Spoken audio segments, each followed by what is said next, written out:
This is Dan. Dan, talk. Dan's gonna say something. Dan wants to talk to people. Dan, what you saying, mate? Dan, what you saying? Not a lot of minute because you keep talking. You gonna say something then? Say something, mate. What do you want me to say? Wait a minute. This is Vito. Hold on, I've got to do that. Vito, come here. Hello, mate. Right, go on, Dan, what you saying? Nothing say something. What? Say something, talk. Like what? I don't know. What are you doing? Not much to say. What are you doing? Ticking off the films I've got on DVD. Out of about 250 films, at least. Right, Vito, what are you doing? Hello, mate. Hello, mate. What are you doing? Give me that ball. Is that yours? It's not much of a ball, is it, mate, really, anymore? Was a ball. What's your opinion of that then, Dan? Of what, mate? That. It's ball. Yeah. It's awesome. Looking at that. Then he's ticking off his list.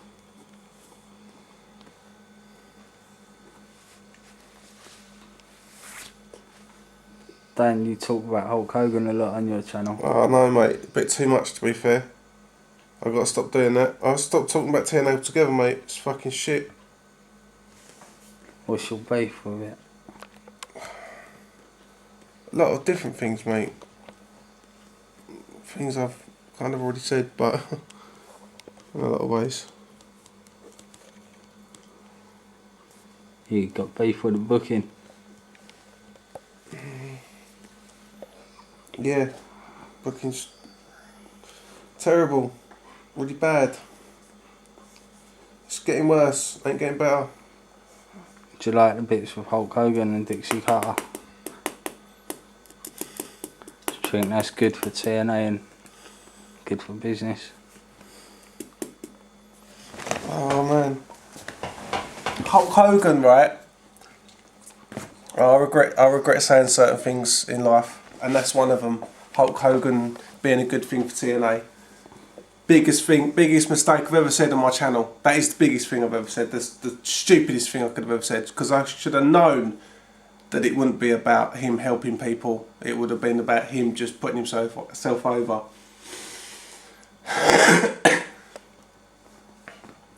And that's what happens every week, isn't it? It is. Sometimes he'll come out, first fucking thing, rah, rah, rah, rah, brother. And then in the last 15 minutes, like the week just gone. The week just gone, by the way, was fucking shit. One of the worst impacts I've ever seen. You had Kenny King come out. You had Austin Aries come out. He spoke for about 5 minutes as a face, which don't work for me. And then Kenny King comes out. Who the fuck is Kenny King? Where has he been for the last 3-4 months? You know? It's like, and then they have a match straight away. It's not like, do you know what I mean? Like, King attacks him in a match. There's no build anymore. Like old school, man. I miss old school wrestling.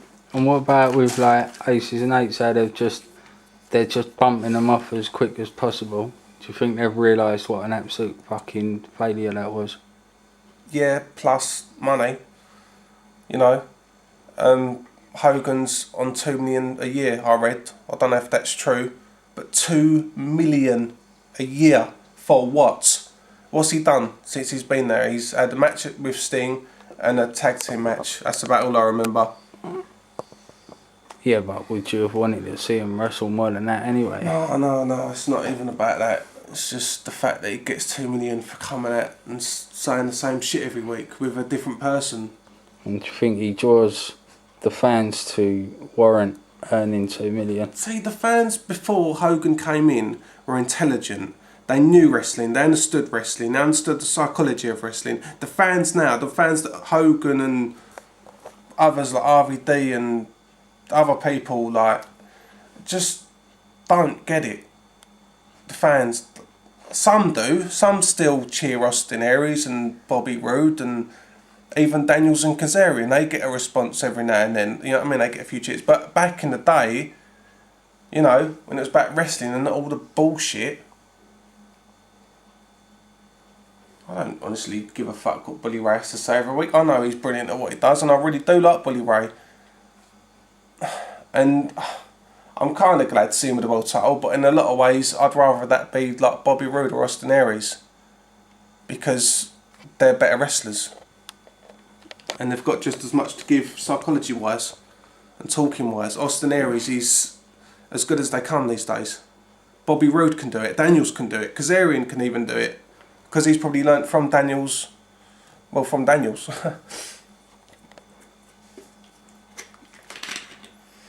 But they're the sort of guys that should be in the main event, and hopefully, with AJ Styles winning the Band for Glory series, hopefully that will lead on to my bottle. No, go on. Yeah. Yeah, well, just, you know, I don't know, see what they do. They need to change things. They need to bring people back that they released. Jay Lethal, Alex Shelley, Brian Kendrick. Bring Abyss back, bring Stevie back, bring Tommy Dreamer back, bring Raven back. If not for having matches, just for their minds. Tommy Dreamer cares about wrestling. Hulk Hogan don't give a fuck about wrestling. He gives a fuck about Hulk Hogan. And Raven, I think he's just, if you could work with him, I think that's another guy that could add a lot, man. To like Eric Young, for example, just he could work with that guy. Or maybe like a heel, Austin Aries, for example. He'd be able to work a lot with Austin Aries, I think. But add a lot more depth to Austin Aries. He's already pretty good as it is. I think they've overplayed the Abyss and Joseph Park angle. Yeah. Yes, mate, absolutely. In every single way possible. It was alright at first. And the match where it was Joseph Park and Bully Ray, and then you know, Park went under the ring, Abyss come out, chokes home for the table, Park got the pin. That was good. And then Abyss comes back, I don't know, it's like a month, 2 months, whatever ago, and then you don't see him again. It's just Joseph Park every week. He's a good character, but it's like you can only play that dense, stupid, I don't know what I'm doing. If he's been learning it for the last 4 or 5 months, you know, and it's the same thing with blood every week. Oh, blood, oh, I'm Abyss. It just gets a bit old, and they are, as you said, overplaying it, definitely. What about Eric Young's involvement with him? Do you think that will play out? It's like to Abyss finally sort of coming back and Joseph Park disappearing. Like, I don't know why they got rid of Abyss in the first place. The stuff with Brian Kendrick was fantastic. It's like reading from the Book of War or whatever the fuck it's called, you know? yeah. Just reading quotes and putting his own spin on it. Yeah, I don't know. I don't like Joseph Park really. I appreciate it, don't get me wrong, because it is good. What he does is good, but it's just old now and boring.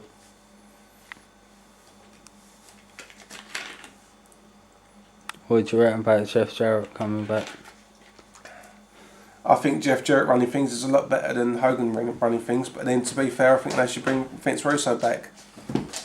Because before Hogan came in, before Bischoff came in, Vince Russo was booking, doing storylines. Those good storylines. People were getting booked right. Eric Young was beating people like Kevin Nash. Eric Young had more depth, had more emotion. Stevie Richards, it took a while to get him there because the fans were like, no, because of past endeavours, past business decisions. But he was there, and then you had the main event, Stevie Richards, AJ Styles, and it was that was awesome. That's one of my favourite moments of wrestling. That is, I reckon, one of them anyway. It's in like my top 5, to be fair.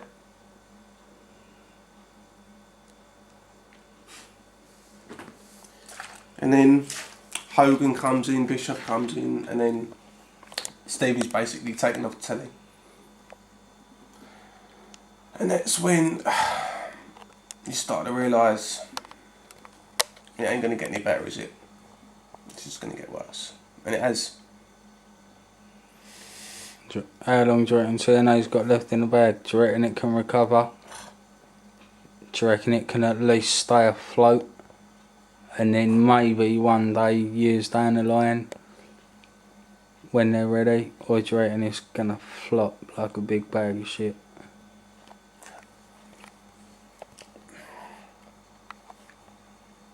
It deserves to flop because of making a mistake in the first place, for not doing your research, for just going, oh, Hulk Hogan and Eric Bischoff, they done quite well in WCW.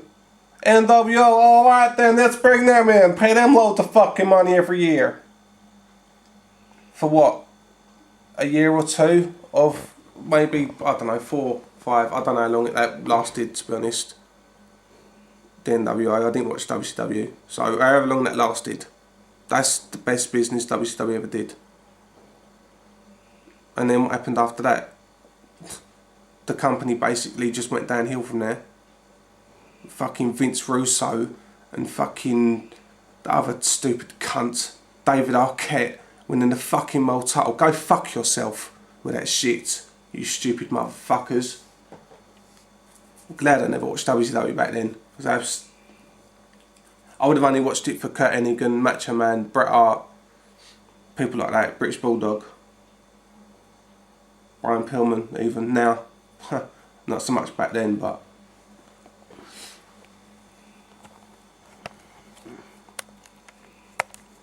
Do you think Garrett Bischoff is Oh, a big don't, floppy fuck shit? off.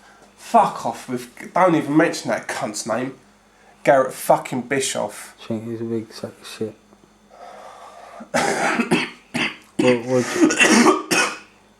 what do you think of the knockouts division? Is there even a knockouts division there anymore? Gail Kim, ODB, Velvet Sky, but she's shit as a wrestler. Taryn Terrell, where's Taryn Terrell? I asked that question again, where's Taryn Terrell? Fuck's sake. Push, push, push. Nah, come back here, love. You ain't going that far yet. Fucking stupid. And that's about it, innit? Them 4. Did you say Tess Marker? Oh, but yeah, but she ain't been wrestling for a little while. No, but she's there. She'll probably be next women's champion. Knockouts champion thing. But it's, how do you think they'll handle that though? And you got potential for a Bully Ray Eric Young feud. Eric Young did win that fucking match Yeah, but they've with a cage. left it too late. Yeah, but Because if AJ wins at Bound for Glory, it would be good to see that. Yeah, it would, absolutely. Bully Ray and Eric Young. Yeah, give me that. Give me some of that. I want to see that. Even if it isn't for the belt, fair enough. It's still a push in the right direction for Eric Young, because he's be feuding with a former world champion. And that's yeah, that would be a good push. They should do it, man. Eric Young is the fucking bollocks. I watched the match with Joseph Park and Jay Bradley, and I was watching Eric Young because he was obviously Joseph Park's manager, and he was just running about fucking on the apron and all that. Take me in. Fucking brilliant. Getting the crowd involved, looking at the crowd, just little things, just because he cares. He cares about what he's doing, and he loves what he's doing.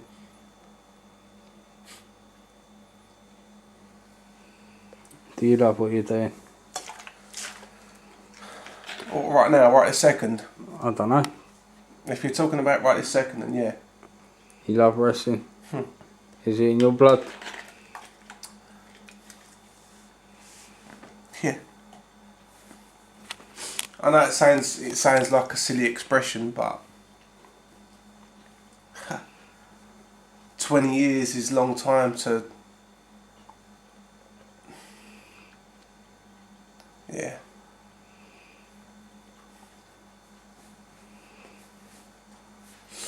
You trying to grow a beard like Eddie Guerrero? No, like Eric Young. Oh man, I love it. I love Eric Young. I've got a lot of respect for Eric Young. I've got a lot of respect for a lot of different wrestlers. Stevie Richards, man, I fucking...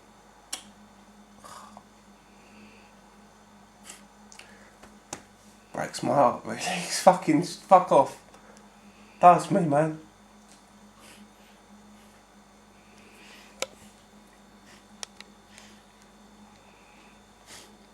Fucking stupid cunt. Just think about all the hard work people like Bob Ellie and Steve Richards put in, and Kamala and people like that, and what they get back out of it.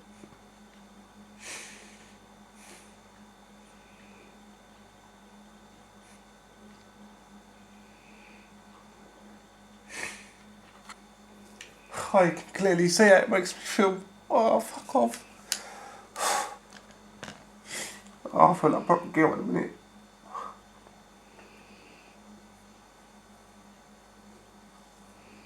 People watching this video, does this man look like he's passionate about wrestling?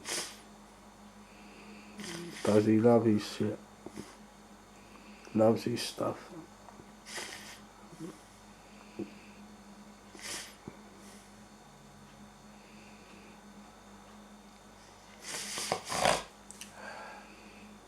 Oh, fuck it out.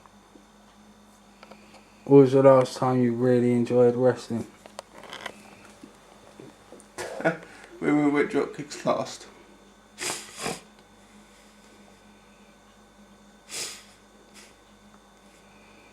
What do you think about the boys at Dropkicks? Same sort of thing, really. Oh, fucking hell.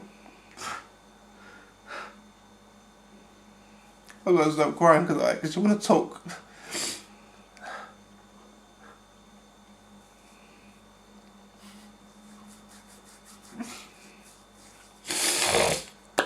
Ah.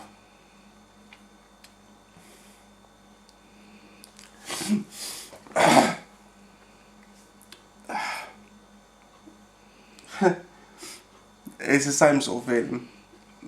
Like guys like Freddie. I love Gal, don't get me wrong, I fucking right there for Gal as well, but Freddie Cornell is class. Turns it on just like that. No fucking, even when we're talking to him, the guy just turns it on and it's like, oh man, you're quality. Because not every wrestler does that. Not every wrestler does that. Look, like, you know, you've got the wrestler and then you've got the man. But then when the man can just like turn it on just like that, you know the guy's got something. He can work it into a conversation. It's fucking quality. The guy's so smart. And he's a good wrestler as well.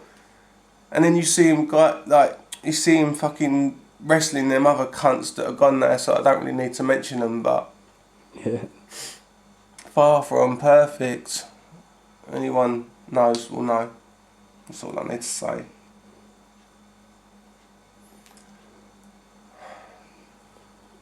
But they're people you see, and you can watch them, and you can see like them actually, like how they've developed over the last year that we've been watching them, and like how we react to them and how the crowd reacts to them now.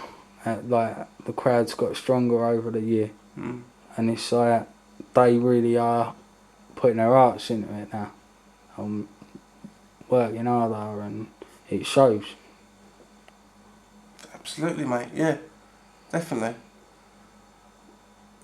I can't fault the guys. They give everything, really. Since we started going, it's just. I think it's because they just know we care, and we know they care. And it's not about making money. It's just about good wrestling. That's what it's all about.